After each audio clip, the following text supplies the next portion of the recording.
PIMS अस्पताल के दिलखराश सानहे से बहुत सारे टेक अवेज हैं। सबसे पहले तो ये कि एक डिसफंक्शनल ब्यूरोक्रेसी है और उस डिसफंक्शनल ब्यूरोक्रेसी की वजह से कोई भी रिस्पॉन्सिबिलिटी लेने को तैयार नहीं है। ये मिसमैनेजमेंट और पुअर परफॉर्मेंस भी उसका एक शाखसाना है। दूसरा ये कि अब this calls for independent, financially independent administrative units, ताकि पावर को डेलीगेट किया जा सके और मामलात इंतज़ामी तौर पर बेहतर हों। खैर, ये तो एक लॉन्ग टर्म प्रोसेस है जो होगा। इसको एक टेस्ट केस बना के देखना है और इस सिचुएशन के अंदर असल रिस्पॉन्सिबिलिटी किसके ऊपर आयद होती है और फिर जो लवाहिकीन है उनको कैसे इंसाफ मिलेगा। मुतासरा ख़ानदान अपने जिगर के टुकड़ों को आहों और सिस्कियों के साथ सपुर्द खाक कर चुके हैं। सानहे पर ना सिर्फ पाकिस्तान बल्कि अक़वाम मुत्तहिदा के इदारे यूनिसेफ समेत सऊदी अरब, ईरान, बरतानिया और दीगर ममालिक ने भी अफसोस और हमदर्दी का इजहार किया है। यूनिसेफ ने इस वाक़े के बाद सेहत के मराकज़ में फायर सेफ्टी के मयार का फौरी जायज़ा लेने और इन्हें मजबूत बनाने पर जोर दिया है। नए वफाकी सेक्रेटरी सेहत महमूद राय ने भी पिम्स के बाहर शिकायती कैंप लगवा दिया है, जहाँ वो रोज़ाना शहरियों से शिकायत सुनेंगे और इंतज़ामी खामियाँ जहाँ जहाँ हैं जिनके बाइस अस्पताल की नर्सरी बच्चों के लिए मौत का कुआं बन गई। सैयद महमूद साहब इस हादसे में जाँबाक होने वाली, शहीद होने वाली बच्ची के चचा हैं, वो हमारे साथ मौजूद हैं। अस्सलाम वालेकुम sir, thank you very much for your time. ज़ाहिर है बड़ा ही अफसोसनाक है ये वाक़या और जितनी इसकी मज़म्मत की जाए, जितनी मज़म्मत की जाए वो कम है और इस दुख की घड़ी में हम आपके साथ खड़े हुए हैं। सो फार अभी तक जो तहकीकात हुई हैं, जिस तरीके से मामलात आगे बढ़ रहे हैं, are you satisfied with that? जी वालेकुम सलाम। सबसे पहले बहुत बहुत शुक्रिया रेहान भाई आपका।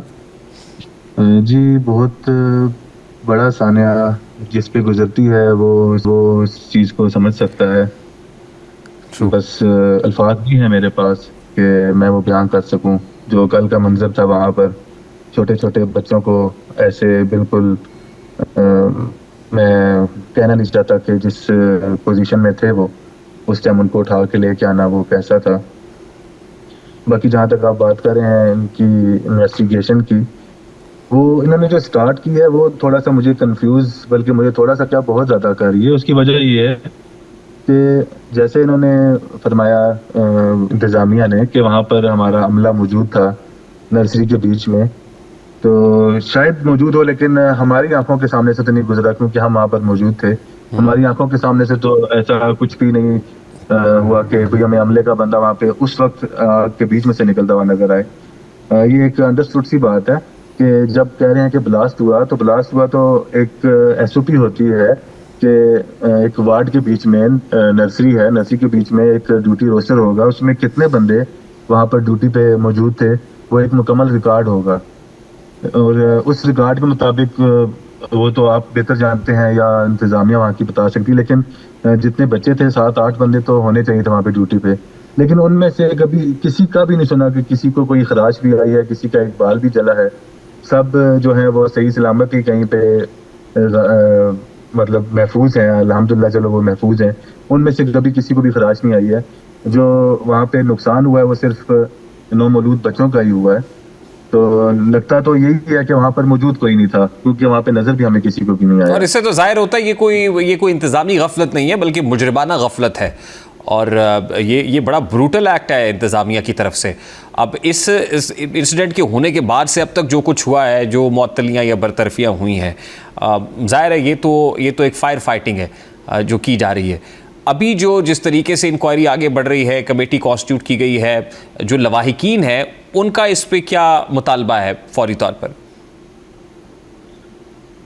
रेहान भाई देखें, कमेटियां तो आप मुझसे बहुत ज़्यादा बेहतर जानते हैं। आप इस माशरे का हिस्सा हैं और आप ये प्रोग्राम करते रहते हैं। आपने पता नहीं अपने प्रोग्राम में कितनी कमेटियां बनती देखी होंगी और उन कमेटियों को भूलते हुए देखा होगा। उस जो कमेटियां हैं जितनी, उनका कोई भी किसी भी किस्म का कोई आज तक हाल हमारी नज़रों के सामने से तो नहीं गुजरा कि किसी कमेटी का कोई फ़ायदा हो। बस कमेटी बन गई है, अब बस बन गई है, बस हमें यही पता है कमेटी बन गई है। इसके बाद कुछ होने की उम्मीद नज़र नहीं आती, बिल्कुल भी उम्मीद रखना पता नहीं, मतलब मेरा नहीं ख्याल के कुछ हमारे लिए ऐसा है कि अब मुमकिन कि हम इसके कमेटी की कोई उम्मीद रख सकें कि जिससे कुछ हो। बाकी नेक्स्ट मेरी जो है आइंदा कभी इस तरह का सानिया हो, गवर्नमेंट से ये रिक्वेस्ट है कि ये एक बहुत ही नॉर्मल सी बात है कि हमारे जितने भी टीन एज हो जाते हैं या कोई भी, चाहे वो किसी जगह पे मुलाजमत कर रहे हैं, चाहे वहाँ पे सिक्योरिटी वाले थे या कोई और वहाँ का अमला था, या जितने भी हमारे जितने पाकिस्तानी शहरी हैं, सारों को एक अवेयरनेस होनी चाहिए कि जब आग लग जाए तो आग की सूरत में हमें क्या करना चाहिए।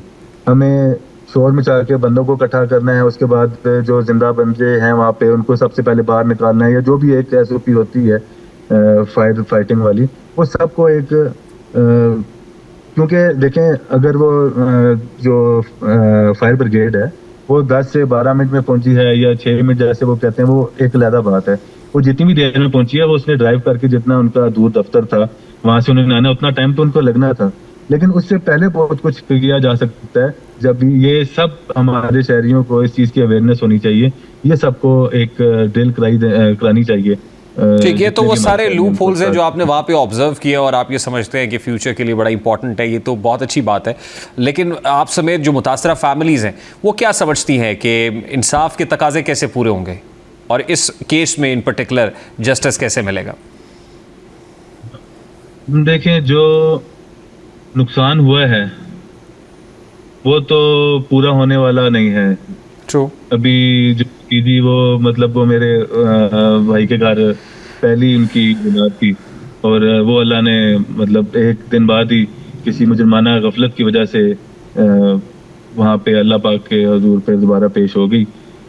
अभी यही है कि मैं ये चाहता हूँ बाकी तमाम लवाकिन की तरफ से भी ऐसा ही होगा कि कम से कम इतना बताया जाए कि जो वहाँ पर ड्यूटी पे मौजूद थे, ड्यूटी रोस्टर उनका क्या कहता है कि उस दिन वहाँ पे कितने बंदे ड्यूटी पे मौजूद होने चाहिए थे।